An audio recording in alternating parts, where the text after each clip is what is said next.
the most excited. My favorite guest of all is on Ask Dr. Jessica today. Welcome, Inessa Grinberg. Thank you so much for having me, Jessica. I'm so happy to have you here. Inessa is a friend of mine a long time, even before I had kids. I think you're one of my first friends that I told I was pregnant. I don't know if you remember that. That's pretty awesome. And can I brag about you? Can you talk about your PhD for a second? Oh, goodness. I do have a PhD in genetics. It was a wonderful experience doing research and studying at University of Chicago and getting my PhD as part of the MD-PhD program. But mostly I now practice clinical medicine, and I'm enjoying it very much. And what did you get your PhD in? It was in human genetics, to be exact. And you found that, I tell everybody this because I think it's so impressive, but you found the gene for a rare genetic syndrome called Dandy-Walker syndrome, correct? So it was one of the genes that is responsible for a subset of Dandy-Walker malformation syndrome kids. So yeah, it was an amazing experience. I'm very proud of you. I am lucky enough I consider myself incredibly fortunate in that every day I am so grateful for what I do. It's the best job. I mean, we get to hang out with families. We get to watch these kids grow. We get to do a wonderful combination of education and taking care of stuff when folks are vulnerable and getting so much love every day. I get a million hugs a day. Even in COVID, I get a million hugs a day. It's so great. I think about how lucky we are to talk with children. Like adults are wonderful, but kids are kids are better. We can right? say that, right? They're silly, they're fun. They're not so serious all the time. Right. They laugh at my jokes. It's great. They laugh at our jokes. They laugh at my jokes. I mean, come on. That is a great part. I agree with you. So Inessa and I, we go on walks a lot together, and we talk about some of the common questions that come up in our office. And we both have a shared interest in food. And so today, I thought it would be a very helpful topic, hopefully for many listeners, on how to approach children that are picky eaters. And so I thought I would start off by just asking you the general question. When a parent comes to you and they tell you that their children are picky eaters, how do you approach the scenario? How do you answer them? This is an issue that comes up all the time. I would say several times a day. And one of my biggest priority with this question is to take some of the pressure off, because parents, and I probably do this too, we put so much pressure on ourselves for everything in our child's life to be organized and perfect. Yes. And we have these ideas of what that means for nutrition. And I certainly have those ideas of what that means for my nutrition and my family's nutrition. But we have to realize that kids have their own ideas. And I always want the mealtime and everything about food to be low pressure for the kids, because I think the kind of the joy of eating that we set up when kids are young will stick with them. And if we put a lot of pressure on the situation for every little bite to be healthy, or for to clean your plate, or to make sure you eat more because you need to gain more weight, or make sure you eat less because you need to eat less, or any of these sort of comments that come from parents probably stick with kids more than anything else. So my first priority is neutralize it. Or it sounds like even keeping it positive. Keeping it positive, where's the joy, where's the fun, how are you involving the child in the cooking, obviously in age appropriate ways. And then we can get into the nitty gritty of it, because some kids are very selective eaters. So of course we want to diversify their intake, but priorities, no pressure. And then we could, from the point of no pressure, not putting pressure on kids, we could then start to make small steps forward. So let me ask you a question. So what if a family comes to you and they say, Dr. Inessa, my child only eats carbohydrates. I cannot get them to eat anything else. I know you recommend fruits and vegetables. How do you advise the parent at that point? Right. So usually I will ask parents to give me a list or to tell me a list of foods that they're willing to eat happily. And then I asked the parents to kind of look at that list and see what can we do that's just a tiny modification. So what I want is I want to meet the kids where they're at and just make tiny little tweaks. Because if the child really wants to eat mac and cheese for dinner every day and you put a plate of Brussels sprouts in front of them, they're simply not going to eat it. And it's going to become like a fight. It's going to become this high pressure adversarial situation.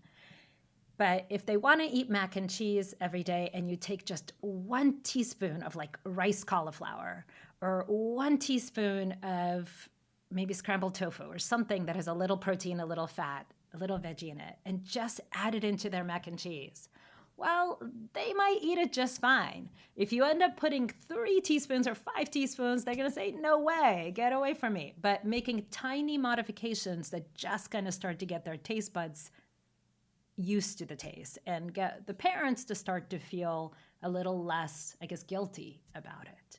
The other important part is that kids really learn by modeling.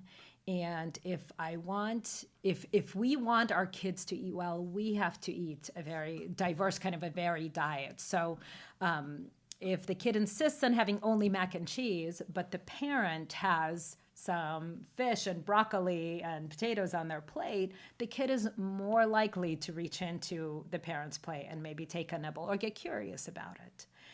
So modeling really good behavior, adding in tiny morsels that actually maybe get recognized, maybe not, right? Figuring out ways to add these foods in. It is true that I do agree that children really learn from parents. I've read that the number one predictor of a child being overweight as an adult is having overweight parents, which I think makes a lot of sense. Right. That makes sense because that's also tells you that it's kind of the eating that happens in the household. If the family together, if parents are eating processed foods and snacking on a bag of chips, but they want their child to eat broccoli and kale, well, it's not going to happen. Kids will gravitate towards foods that the parents are eating. If parents are always eating veggies, then eventually the kids will come around to it. But I think it's important for it to always be around. It's important for kids to be able to, on their own terms, to reach in and take that food. And that's probably just as important as the kid being able to say, no, thank you, I don't want to eat that right now. Do you feel like you've become a better eater since having children? Because I feel like we've definitely prioritized having balanced meals and sitting together because we want to be role models for our children. Yes, I think also as an adult, I have impulse control, right? So I know what's good for me and what I should eat. I know I should be eating whole ingredient foods, high fiber foods, mix of mostly veggies with some healthy like proteins and fats. So I am a 45-year-old adult that could make these rational statements and actually control my impulses. I would never expect a 2 or 3-year-old to be able to do that and to actually say, I think I want to eat this because it's healthy. They might eat it because it pleases their parents, or they might eat it because they truly like the taste, which is awesome. But they're not going to rationalize and actually control those impulses at that young of an age. I think that's an excellent point. It's so funny. It's humbling to be a parent of 3 kids, right? Because you realize that even in the same household, with us serving the same things and us being very consistent in what we say and how we positively reinforce and everything, we have 3 very different eaters. In that my middle one, like if I make a kale salad, he will finish it up. Like he will literally eat every last morsel and say, more please, and can you put like a twist of lime and a little more avocado in it? I didn't do anything differently with him. And my oldest one is probably the pickiest, and we had a really hard time with him I should say I had a really hard time with him consuming proteins in the first like 5-6 years until I just realized I had to back off. And ultimately when puberty hit, I cannot get enough protein into him because he's constantly wanting to eat more and more and more. So everything played out in its own time. But even with the same things in the household, kids are just going to have different taste buds and like different things. And I think too, vegetables can taste very differently on how they're prepared. And sometimes if we just keep on having it around and kids occasionally try, what they realize is that steamed broccoli tastes different than roasted broccoli with olive oil and pepper and garlic on it, and might actually try different things. I think with age, they just allow themselves to try more, which is nice. I agree with you. I also think, sort of going back to what you were saying before about trying to take battling away from feeding, I feel like sometimes as parents, we will be upset because our children are eating chips or they are eating bad foods. And I feel like at their young age, we have the control of what, most of the time, or at least at home, we have the control of what foods they are exposed to. So I usually tell parents, if there's a battle around chips, try to not have chips at home. Because I really do think as long as parents are providing good quality foods and there's lots of options available, kids don't want to be hungry. They will eventually find good foods to pick from. What do you think about that? I mean, I think that's right. I think mostly if parents keep a kind of a small amount of processed foods in the house, right? If things like chips and crackers and Pirate Beauty and all these sort of things are kept at a minimum in the house, then kids won't necessarily reach for those. If there's a plate of cut up fruit and veggies that's just sitting on the table and the kids come down every 20 minutes and say, I'm hungry, you say, great, it's right there. And if they learn that that's what we do as a culture of the household right from the start, then perhaps that will change a lot of things, right? So things being available the healthy things being available is very important. At the same time, there comes a time when we don't control our kids' environment, and parties and friends' houses and play dates in the park happen, and you won't be able to control what other parents serve. And if another parent starts to serve goldfish and your child realizes, oh my goodness, this is quite addictive, that's also tough to kind of take to know when it's okay to say, well, it looks like you've had a couple. That's great. Let's return to our blueberries. But it is okay to say that, because as a parent of young child, you are in charge and you can say that. I really try with my kids to educate them, because now when they do go out and they're with their friends, I want them to make the decisions for the right reasons, because I can't watch them all the time. So I want them to know, oh yeah, that's right. If I eat too much junk food, I'm going to get a tummy ache. So I'm going to try just to limit myself to, having one serving of cake and being okay with that. Right. We always try to teach kids that everything in moderation, right? But I always joke around, everything is in moderation except for food coloring. You can't have food coloring, honey. And my kids are so funny about it, because sometimes I almost feel like I've made them too judgmental of other parents serving their snacks. So they will actually ask a parent, does that have food coloring in it? Because we do talk about some things that everything's in moderation, but some things we just don't do. Like we don't try soda in our house. We just don't have it, and I expect my kids not to drink it when they're out. And we set certain rules about things that are kind of in categories that are healthy versus totally okay in moderation as some treats, versus things that we're just not gonna do, like soda and food coloring and cigarettes, right? So I feel like it's okay with young kids to also make rules that are important to you, and your rules don't have to be the same as my rules, but they're definitely we definitely have rules on these kind of things, and I think it's worked out okay so far. I like things that are, I like real sugar. I don't like my kids to have, aspartame or fake sugars. I want them to have the real deal if they're going to have sugar. That's a good one. We already told you that my middle child is a completely adventurous eater with a huge variety. My first one was picky. My third one has a huge sweet tooth, and he loves to bake. He loves sweets. You start with dinner and he says, this is great, I'll eat all this, but what's for dessert?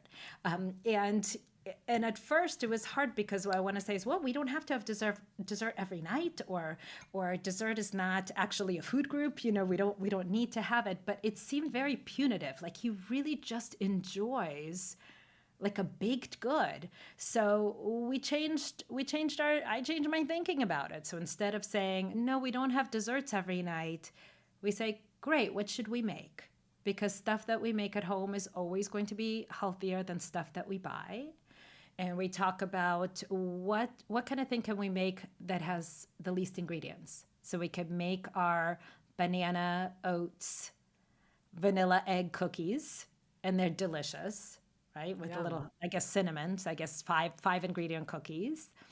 We can make like a delicious apple bake that we will put like maybe some honey and tons of cinnamon and mix in some almonds and walnuts to make it crunchy. But so instead of saying, no, you can't have dessert, we've kind of changed the conversation into, can we have something that satisfies that sweet tooth, but is still like sort of healthy for our body and we could keep on doing? I also feel like when you cook from home, it's special. You know, it's so easy to buy candy. It's so easy to buy junk. But when you're actually baking and cooking, it's a treat. It's a real, true treat. And I think it's worth it if you cook from home. It becomes an experience, right? I've gotten so much information about the kids' school days and everything that's going on with their lives, just from standing around the kitchen, washing our fruits and veggies and cooking and doing all these things. So I think that's a kind of another puzzle piece in picky eaters, is involving our kids in everything from cooking to washing to actual food selection. You know, going to the farmer's market with young kids is so fun because it just, everything smells good and all the colors are there and things are bumpy and smooth and just all around fun, and there's people and it's just such a wonderful experience. Like we always try to make a game of it, or we used to when the kids were little. Like, what can we find that we've never tried before? Like what's a fruit, veggie, or mushroom or something that we could find that we've never tried, and how can we cook it? So I think it definitely just builds that experience of love of eating, love of cooking, love of this idea that food provides a wonderful fuel for our body, and we want it to be quality fuel. It's so true. And then your kids will grow up and they'll recognize smells that will bring them back to that time they baked with you in the kitchen and you made that, you know, that apple tart, or what did you say? What did you make? The cinnamon? It's actually called apple supreme is what we call it. But yes. But I think, I think it's lovely. I think that's a really important point, to involve kids in cooking. And I agree. When I take my kids to the farmer's market, they will try things I would never imagine they would try. They'll try tomatoes. They'll try carrots. It's wonderful. I think involving them, I agree, makes a big difference. Yeah. I also find too, sometimes I assume my kids aren't going to like a certain fruit or vegetable just because it's a healthy food. And they often surprise me that they, you know, they'll eat a cucumber and they'll try it and they'll like it. Yeah, I think that's why it's so important to have everything in front of them. So even if what they're asking for is their carb-only food, if everything else is available and on the table, they sometimes surprise us. Something that smell like will catch them off guard and they become curious. Sometimes maybe there's a sauce to dip into and they'll get curious and want to dip. Or sometimes they just see you eating it. But I think when we start to have conversation with kids and say, well, you have to eat your vegetables, then all of a sudden we've made those vegetables almost evil, right? It's something we have to do as opposed to something we want to do. And it's something that we have to do before we have all the other stuff. It just puts a bad stigma to it. So maybe less conversation on why we have to eat our vegetables, and then let the vegetables speak for themselves, because a lot of them are delicious. And I think that is such a good point, that idea that we make it almost a punishment. Yeah. When we say you have to eat your vegetables. Right. And a lot of times it'll be, you have to eat your vegetables before you get dessert. And all of a sudden we did two things. We just made vegetables seem evil, and we've just elevated dessert as to a point of reward of something that we should do when we did something good, right? And I don't like that either. I do find it really helps to, as you mentioned before, to make vegetables look more appealing. You know, if you cut up cucumbers and cut up some carrots and put some hummus next to it, and I'll cut up bell peppers, and I find my kids are much more likely to snack on those foods if I make the presentation nicer. That's true. And when kids are little, you can go even a step further because they're just the presentation is so important, right? There's a lot of magical thinking going on. So if all of a sudden I made a dinosaur out of sugar snap peas and green beans and red peppers, it's just, well, of course I want to eat the dinosaur, right? Definitely. It's but that does lose power. At some point they get sarcastic. But with your 2 and 3 year olds, it's definitely something you could do. Now I have a question. Another common concern that parents often ask is they're worried that their kids aren't eating enough. Does that ever happen in your experience? Have you ever had a child that truly hasn't eaten enough? Very rarely. In healthy kids, I don't see it as an issue. And I say healthy kids because there's some kids maybe that maybe they have acid reflux, or maybe they have a food allergy that makes their stomach unwell, or there are definitely kids that get food aversion and will decline eating even when their body needs the fuel. But that's a rare occurrence. And for the most part, kids are blessed with this natural mechanism to know when they're hungry and to know when they're not, and to have a stop point. And usually younger kids will not emotionally eat. They will eat because their body needs that fuel.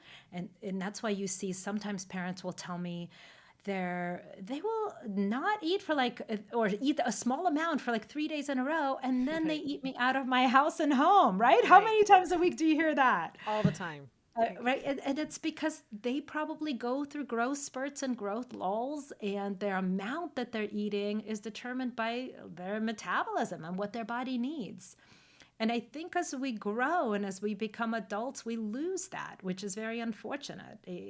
We lose that, and eating becomes kind of mindless. We start to eat when we watch TV, and we start to eat when we're driving in the car, or when we're angry or sad. But kids are amazing. They're not like that. Right. Their eating comes from desire to eat fuel. And I always want to explain that to parents because I don't want to ruin that too soon. And I see a lot of times when parents do worry that their kid is not eating enough, they'll start with distraction strategies, right? Putting on the show and dance, or putting on screen time, so that they could get those couple of extra spoonfuls of food into the kid. Right. And I think that does a kid a huge disservice in that it actually teaches them what we spend our adult life trying to de-learn. Is that a word? Right. To unlearn. Right. Is that you have to listen to your body. If you're not hungry, don't eat.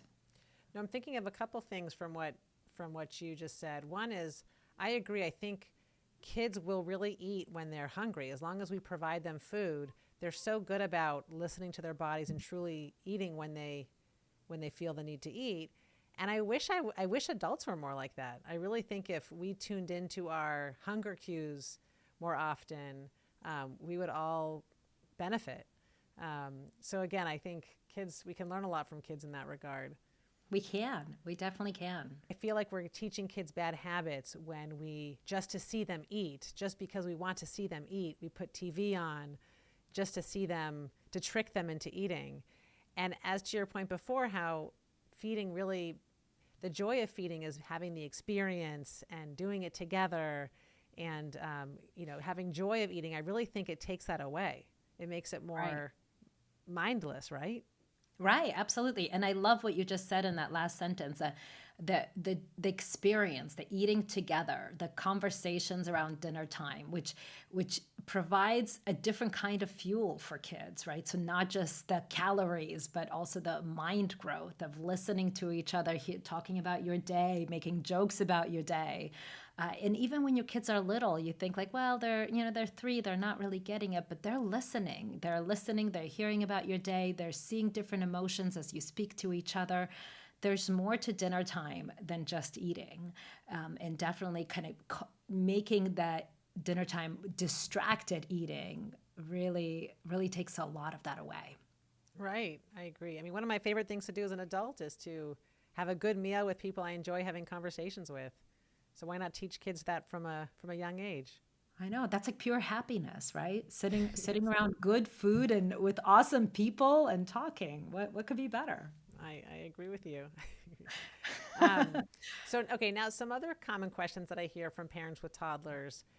Um, Milk drinkers. There's a lot of toddlers that love their milk. They love their milk so much that they are full from milk and they're not great at eating food as a result. Do you have any advice for parents with that question?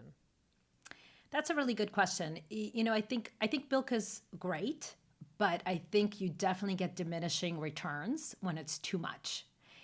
So we have to then ask, well, why is milk great? Why do we need milk, right? So milk is a well balanced food. So it has protein, it has fat, it has carbohydrates, right? So it has hopefully it's fortified with calcium and vitamin D, so it has those things. So it's a great source of all around nutrition.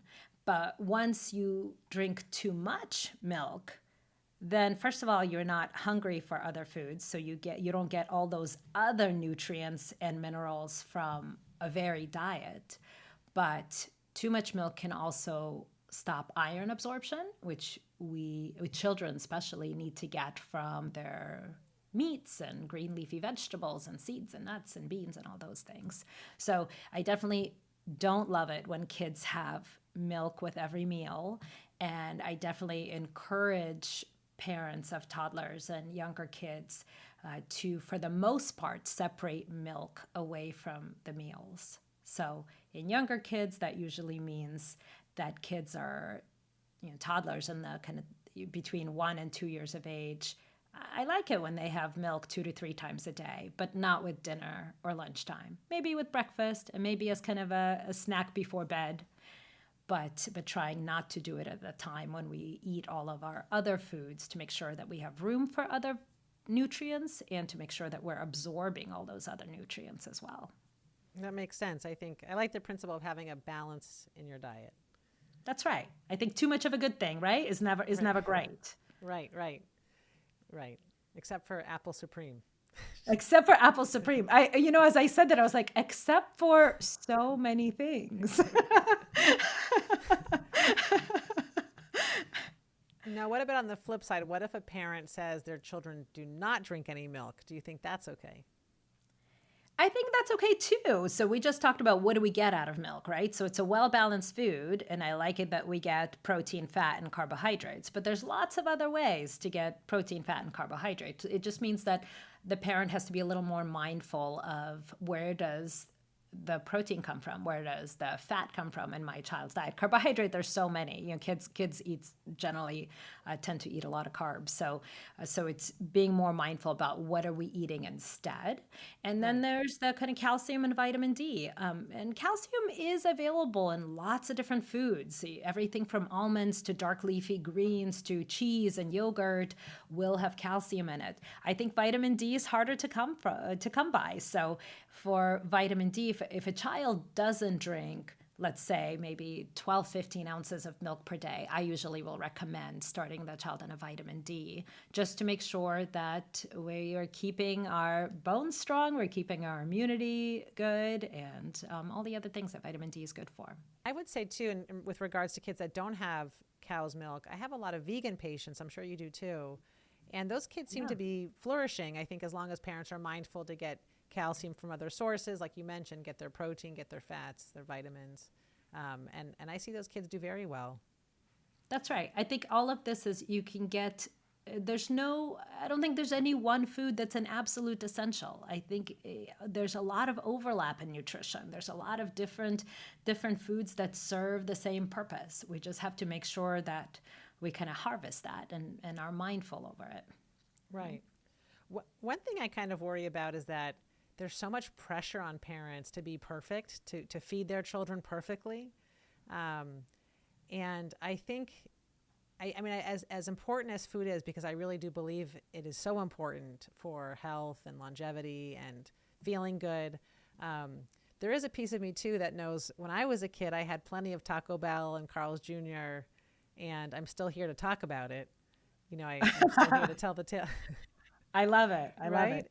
Well, I think I've joked around about this with you, but I'll share this. I grew up in kind of a different world, and most of the foods that I grew up with were, well, all of the foods I grew up with were homemade. The concept of restaurants really didn't exist in my family, and a lot of it was harvested in this like nearby farm or in my grandparents' backyard, and really grew up on like wholesome foods that, as far as I'm concerned, everything must have been organic and wholesome, because then it was just a different world. Well, My tell everybody where husband, you grew. Tell everybody where you grew up. I grew up in a very small town in Belarus, so it's almost, population 30,000. So there's no kind of industrialized eating in a sense. You couldn't go to the store and buy a bag of crackers. That was a non-existent thing. That's a very kind of American thing to do.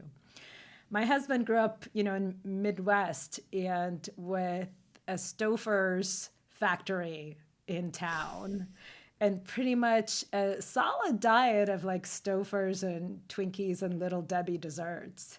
And it's amazing. He's an amazing guy who's very healthy and brilliant and has a very successful life, and I think married well, right? Oh yeah, Yeah. So that goes without saying. right. So it's like you said, we put so much pressure on our kids, and of course, I want our kids to start right and to make sure that we optimize nutrition, especially in these early years, because it's in our control, because any child is going to go through a time when it's not in our control. I'm looking forward to my son going off to college in a year, and I could only imagine what is served in dorm living and what he's going to eat. But you hope that if you start right, that it kind of sets a good pattern and cravings for healthy foods. But there's gonna be days that are not healthy, and that's okay.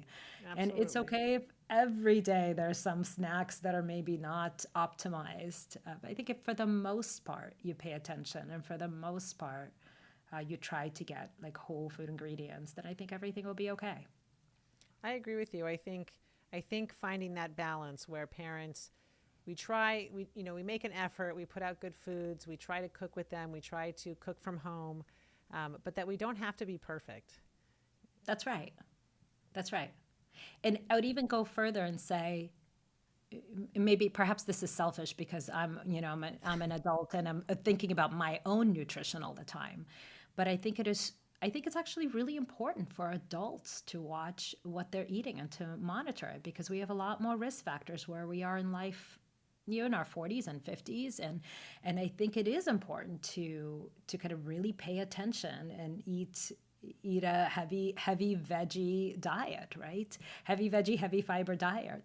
And I Yes. think if we're doing that, then we have to remember our kids are watching. So it's not Yes. going to be that bad. If you're eating healthy, your kids, they'll be okay, because even if their intake is slightly different, they'll still model good behavior. I completely agree with what you're saying. And I think something I think about is that when I was a kid, let's say, if you form habits as a child, let's say you liking fast food or soda, it's much harder to break those habits as you get older. And I think you do your children a service if you really try to make, eating healthy foods an enjoyable activity, that it's not a punishment, that it can be delicious and plentiful and wonderful. Um, That's right. so I agree with you that you do them a favor as children if you can establish those good habits, because it becomes, I would say, more important as you get older. I agree. Right. That's Any right. advice And to the flip side is true too. If we put a lot of pressure on it, if we reward quote unquote good eating or bad eating, right? Reward or punish good eating or bad eating, or restrict eating, or say, no, you could never have cookies. Cookies are so bad for you. Or, right? If we do those things, then we have to realize that we're setting up potentially disordered eating later down the road. Or That's true even if too. we set up distracted eating, in a way, distracted eating is kind of almost a form of disordered eating down the road. So is there any like closing advice that you want to give to any parents with toddlers who have picky eaters? Any parting words? I'd say just try your best to meet them where they are. Model good behavior, and kind of aim for what you consider healthy 80% of the time. And the rest of the time, just it's good to be flexible, and it's good to say yes sometimes to things that kids want to do, and always have fun with it, right? Always have fun with it. Always Thank you so have much fun for with it. coming on. You're the best. I hope to have you back soon. It was my pleasure.